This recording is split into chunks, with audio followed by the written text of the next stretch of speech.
नमस्कार दोस्तों। जून 2020 भारत और चाइना के बीच में स्टैंड ऑफ हुआ। कुछ कैजुअलिटीज भी हम लोगों को देखने को मिली। कुछ भारतीय जवान जो हैं वो शहीद भी हुए, जिसके बाद से भारत का रवैया रहा है कि बॉर्डर के ऊपर जो डिस्प्यूट्स हैं उसको रिजॉल्व करो, स्टैंड ऑफ खत्म करो, उसके बाद हम लोग बाकी चीजों के ऊपर कोऑपरेट करेंगे। वहीं दूसरी तरफ चाइना का रवैया कुछ अलग ही है। एक मिक्स तरीके का रवैया देखने को मिल रहा है, जहां पर चाइना कह रहा है कि बॉर्डर के इशू छोड़ो, व्यापार करो, ट्रेड करो, दूसरी जगह पे कॉपरेट करो। वहीं दूसरी तरफ ऐसा भी नहीं है कि चाइना जब कह रहा है कि बॉर्डर के इशू को छोड़ो, बाकी चीजों पे कॉपरेट करो, तो अपने आप को बॉर्डर के ऊपर कमजोर कर रहा है, अपने आप को बॉर्डर पे और मजबूत कर रहा है और ज्यादा ऑफेंसिव कर रहा है। रिसेंटली हिंदुस्तान टाइम्स के द्वारा एक आर्टिकल निकाला गया, जहां पर एक्सक्लूसिव कुछ सैटेलाइट इमेजेस शो की गई, जहां पर पता चला कि लाइन ऑफ एक्चुअल कंट्रोल के आसपास चाइना के जितनी भी एयरफील्ड्स हैं उनके ऊपर बहुत बड़े कंस्ट्रक्शन चाइना कर रहा है, जहां पर 3 एयरपोर्ट काफी नोट करने वाले हैं। एक है होतन, एक है नगौरी-गमसा और एक है लहासा, जिनकी सैटेलाइट इमेज आपके सामने यहां पर देखने को मिल रही है। इन सैटेलाइट इमेज को मैं और भी ज्यादा डिटेल में डिस्कस करूंगा कि कहां पर किस तरीके के कंस्ट्रक्शन हो रहे हैं और उसकी वजह से क्या क्या खतरा है। इवन यहां पर अनमेन्ड एरियल व्हीकल्स जो है वो प्राप्त किए गए।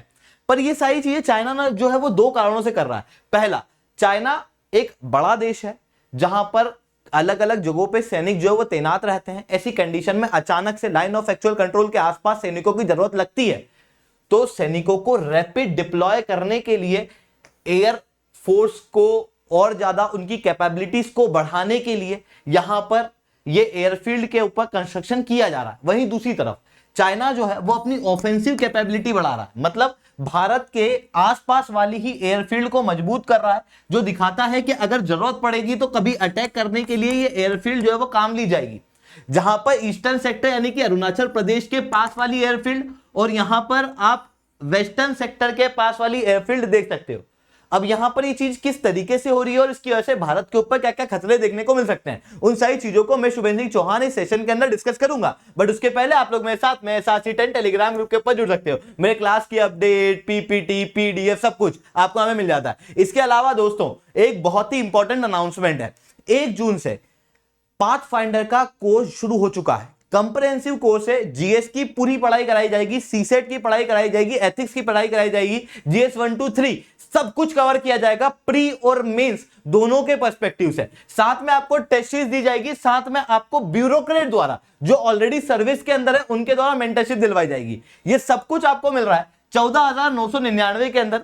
अगर आप लोग में से रेगुलर पढ़ते हो तो आप लोग यहां पर कोड यूज कर सकते हो SRC10, जिसके बाद में आपको ये सब्सक्रिप्शन केवल 7,999 के अंदर मिल जाएगा। लिंक मैंने नीचे पिन करा दी है। इस सब्सक्रिप्शन के अंदर आपको टॉप एजुकेटर से पढ़ने का मौका मिलेगा, यानी कि मैं, Mahipal sir, Nidhi ma'am, Aniruddh sir, Kinjal sir, ये आप लोगों को पढ़ाएंगे और वो टीचर पढ़ाएंगे जिन्होंने कई सारे टॉपर्स जो है वो पिछले साल भी दिए हैं। तो अगर आप लोग अपने ब्यूरोक्रेट बनने का सपना पूरा करना चाहते हो तो इससे अच्छा मौका आप लोगों को नहीं मिलेगा। सबसे किफायती कोर्स और सबसे बेस्ट क्वालिटी का कोर्स आपको यहाँ पे मिल रहा है। इस कोर्स के अंदर आपको टेस्ट सीरीज भी मिलने वाली है। एक और चीज नोट करने वाली है कि ये जो अग्निपथ कोर्स है जिसकी मैं आपको बात बता रहा हूं, ये 1 जून से शुरू हो चुका है। 7 जून के बाद हम लोग इसके अंदर एडमिशन नहीं लेंगे। पहले ही हजारों बच्चे इसके अंदर जुड़ चुके हैं, क्योंकि कई सारे बच्चे कह रहे थे कि हम लोगों को एडमिशन लेना है, इस कारण से हम लोगों ने थोड़ा समय एक्सटेंड किया है। 7 जून के बाद इसके अंदर एडमिशन नहीं होगा। तो अगर आप लोगों को जुड़ना है तो जाओ अभी और सब्सक्राइब करो। चलिए दोस्तों, अब समझने की कोशिश करते हैं कि यहां पर हम लोगों को क्या क्या देखने को मिल रहा है। तो देखो, अलग अलग एयरफील्ड, मैंने 3 एयरफील्ड बनाई जहां पर कंस्ट्रक्शन जो है वो चाइना द्वारा किए जाना है। सबसे पहली है होतन एयरफील्ड, जो आपको देखने को मिलेगी साउथ वेस्ट जिंगजियांग के अंदर। लेह से लगभग 400 किलोमीटर दूर है, बहुत ज्यादा दूर नहीं है। इस होतन एयरपोर्ट के ऊपर कई सारे कंस्ट्रक्शन किए जा रहे हैं। जैसे 2020 की इमेज है, जब कॉन्फ्लिक्ट नहीं हुआ था, 17 मई 2020 जब कॉन्फ्लिक्ट नहीं हुआ था, उस समय पर यहां पर एक रनवे हुआ करता था। बहुत ज्यादा कुछ डेवलपमेंट यहां पर नहीं था। रिसेंटली अगर आप देखोगे तो यहां पर रनवे तो था, पर उसके साथ में कुछ और रनवे क्रिएट किए गए। इतना ही नहीं, सपोर्ट साइट क्रिएट की गई और सपोर्ट बिल्डिंग्स भी यहां पर क्रिएट की गई और ये एयरफील्ड को बहुत बड़ा बनाया जा रहा है। इवन कुछ और रनवे भी यहां पर अंडर कंस्ट्रक्शन में देखने को मिल रहे हैं इन सैटेलाइट इमेजेस के अंदर। इतना ही नहीं दोस्तों, एक है नगारी गुमसा एयरफील्ड।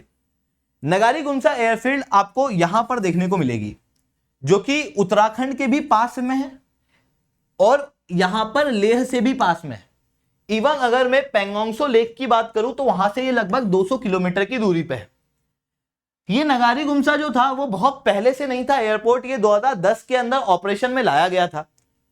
2017 में जब डोकलाम का इशू हुआ तो उस समय पर वापस से इसे एक्सपांड किया गया और इसकी कॉम्बैट कैपेबिलिटीज को बढ़ाया गया, जिसके बाद में जून 2020 तक नगारी गुमसा कुछ इस तरीके से दिखाई देता था, जहां पर थोड़े बहुत कुछ कंस्ट्रक्शन वर्क चल रहे थे, अंडर कंस्ट्रक्शन काम चल रहा था, साथ में जेट वगैरह के लिए कुछ एप्रन थे और एक रनवे था। पर अब आप देखोगे तो यहां पर इसी नगारी गुमसा के अंदर कई सारा कंस्ट्रक्शन कर दिया गया, कई सारी सपोर्ट बिल्डिंग क्रिएट कर दी गई है, जेट्स के लिए नए एप्रन क्रिएट करा दिए गए हैं, नए रनवे, नए टैक्सी वे यहां पर क्रिएट करने की शुरुआत जो है वो चाइना द्वारा कर दी गई है। वो शुरुआत क्या कहूं, यहां पर कंस्ट्रक्शन जो है वो कंप्लीट कर दिया गया है। तो भारत की ही बॉर्डर के पास में जम्मू कश्मीर के पास वाला इलाका या लद्दाख के पास वाला इलाका, उस लद्दाख के पास वाले रीजन के अंदर हम लोग को देखने को मिल रहा है कि चाइना के द्वारा एयरफील्ड को मजबूत किया जा रहा है और अपनी एयरफोर्स की कैपेबिलिटीज को बढ़ाया जा रहा है। इवन यही नगारी गुमसा के अंदर हम लोगों को कई सारे अनमेन्ड एयरक्राफ्ट ऑलरेडी तैनात दिखाई दिए हैं। इसी वेस्टर्न सेक्टर वाले जो हवाई अड्डे हैं वहां पर लगभग 16 नए हार्डन एयरक्राफ्ट शेल्टर भी क्रिएट किए गए हैं चाइना के द्वारा।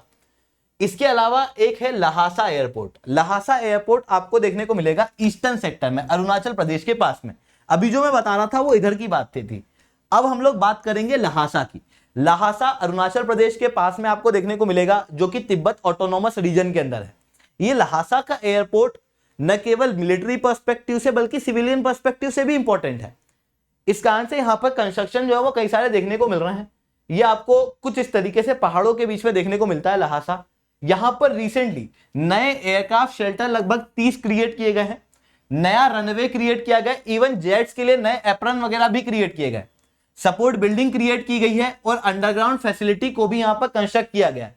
इवन रडार और इलेक्ट्रॉनिक वारफेयर यूनिट भी यहां पर देखने को मिल रही है, जो दिखाता है कि चाइना लहासा की भी एयर कैपेबिलिटीज को और ज्यादा मजबूत कर रहा है। यानी कि भारत की बॉर्डर के आसपास चाइना जो है वो अपनी एयर कैपेबिलिटीज को, अपनी एयरफोर्स की कैपेबिलिटीज को बढ़ा रहा है। अब इसका सिग्निफिकेंस क्या हो सकता है, तो देखो, अगर आप भारत और चाइना के बीच में जो लाइन ऑफ एक्चुअल कंट्रोल है वहां पर देखोगे तो जितनी भी स्ट्रेटेजिक पोजीशन है वो हमारे पास है। हम लोगों ने कई सारी, मतलब भारत की जो एयरफोर्स है उनके एयर बेसेस फुटहिल के बीच में है और ज्यादा कैपेबिलिटीज रखते हैं, ज्यादा वेपन्स वगैरह हम लोग ले जा सकते हैं। चाइना के साथ में एक बड़ी दिक्कत ये थी कि ग्राउंड लेवल पे चाइना मजबूत अपने आप को कर रहा था इंफ्रास्ट्रक्चर पर्सपेक्टिव से, पर एयरफोर्स के मामले में देखें तो भारत जो है वो ज्यादा पावरफुल दिखाई दे रहा था, क्योंकि भारत के पास में कुछ इंपॉर्टेंट एयर बेसेस थे और चाइना के जो एयरबेस थे वहां पर रनवे इतने अच्छे नहीं थे, वहां पर हार्डन्ड एयरक्राफ्ट जो है वो कमी थी, वहां पर एयरक्राफ्ट शेल्टर्स वगैरह की। पर चाइना जो है अपनी कमियों को पूरा कर रहा है। मतलब जो पहले हार्डन्ड एयरक्राफ्ट शेल्टर नहीं थे, एक्सटेंसिव रनवे नहीं थे, अम्यूनिशन स्टोरेज फैसिलिटीज नहीं थी, अब चाइना उनको क्रिएट कर रहा है, जो कि भारत को काउंटर करने में चाइना को मदद करेगा। तो उस तरीके की चीजें यहां पर देखने को मिल रही हैं, जिसके कारण से डायरेक्ट खतरा जो है वो चाइना की वजह से और चाइना के इन डेवलपमेंट की वजह से भारत को देखने को मिल सकता है। क्योंकि समुद्र के ऊपर जब डिस्प्यूट की बात करते हैं, चाइना को समुद्र में डेवलपमेंट करता है तो हमको शक होता है कि यार ये या तो फिलीपींस से कुछ करेगा, या फिर ये हो सकता है वियतनाम से कुछ करे, या इंडो पैसिफिक रीजन में ही जाके फिर वो अमेरिका वगैरह से कुछ करे, ताइवान से कुछ करे। पर अगर लैंड की बात करते हैं और लैंड पे कुछ नए डेवलपमेंट करने की कोशिश चाइना द्वारा की जाती तो डायरेक्ट खतरा भारत के ऊपर दिखाई देता है। और इवन लैंड पे के ऊपर भी ये कहां पे कंस्ट्रक्शन कर रहा है, भारत की बॉर्डर के पास में कंस्ट्रक्शन कर रहा है। ऐसी कंडीशन पे भारत के ऊपर इसकी वजह से खतरा जो है वो देखने को मिल रहा है। ऐसी कंडीशन में भारत को भी अपने इंफ्रास्ट्रक्चर को तेजी से ग्रो करना चाहिए लाइन ऑफ एक्चुअल कंट्रोल के आसपास। तो चलिए दोस्तों, आज के लिए इतना ही रखते हैं। लेक्चर अच्छा लगा हो तो लाइक करना, लेक्चर बहुत अच्छा लगा हो तो ऐसा कमेंट करना। कुछ इंपॉर्टेंट अनाउंसमेंट है आप लोगों के लिए। अगर आप बिल्कुल एकदम स्क्रैच से शुरू कर रहे हो ना आपकी तैयारी, तो एक और एनसीईआरटी की बैच पाथफाइंडर टीम द्वारा लेके आई जा रही है, जो लगभग 4999 की है अगर आप लोग कोड SRC10 यूज करोगे तो। जिसके बाद में आपको ये एनसीईआरटी बैच के अंदर कंप्लीट एनसीईआरटी जो है वो हमारी टीम द्वारा पढ़ाई जाएगी। इतना ही नहीं दोस्तों, अगर आप लोगों को सीसेट पढ़ना है तो सीसेट के लिए भी 2500 का एक कोर्स है। वैसे ये 5000 का, पर कोड यूज करोगे SRC10 तो उसके बाद में आपको ये 2499 का पड़ जाएगा। याद रखना, अग्निपथ बैच का अगर आप कोर्स ले रहे हो तो उसके अंदर आपको सीसेट का अलग से कोर्स लेने की जरूरत नहीं है। अग्निपथ के कोर्स के अंदर ही सीसेट का कोर्स इंक्लूडेड है। पर आपको चाहिए कि नहीं मेरे को बाकी सब्जेक्ट नहीं पढ़ना है, मेरे को केवल सीसेट पढ़ना है, इस बार का सीसेट टफ आया था, तो उसके लिए अलग से ये चीज भी आपको सर्विस के रूप में दे दी गई है। इसके अलावा अगर आप लोग को अग्निपथ की टेस्ट सीरीज देना है, अगर आपने कोर्स लिया है 7999 का, तो उसके अंदर आपको टेस्ट सीरीज मिलेगी, आपको अलग से लेने की जरूरत नहीं है। पर आपको चाहिए कि नहीं मेरे को वो वाला पढ़ाई नहीं करना है, मेरे को तो केवल टेस्ट देना है, तो उसके लिए ये टेस्ट सीरीज भी हैं, जहां पर 2999 के अंदर आप इसके अंदर ज्वाइन हो सकते हो। इवन जो हिंदी मीडियम के बच्चे हैं उनके लिए बोध कोर्स जो है वो लेके आया गया है, जहां पर अग्निपथ के अंदर जो सर्विसेज हैं, जो सारी चीजें हैं वो आपको यहाँ पर मिलेगी हिंदी मीडियम वालों को, जहां पे जीएस सीसेट की सारी तैयारी आपको कराई जाएगी। ये कोर्स जो है वो 15 जुलाई से शुरू होगा। यहाँ पर भी अगर आप कोर्स का प्राइस देखोगे तो 14,999 का है, पर अगर आप लोग एसआरसी 10 कोड का प्रयोग करोगे तो उसके बाद में आप ये केवल 7,999 के अंदर प्राप्त कर लोगे। तो जाओ सब्सक्राइब करो, एसआरसी 10 कोड का प्रयोग करो। इसके अलावा समुद्र मंथन करके टेस्ट सीरीज भी चल रही है, आप इसके अंदर भी हमारे साथ में जुड़ सकते हो। दोस्तों आज के लिए इतना ही, that's all from my side. जय हिंद, जय भारत। हमारे चैनल को सब्सक्राइब करना बिल्कुल मत भूलना और टेलीग्राम पे हमारे साथ में ज्वाइन होना मत भूलना।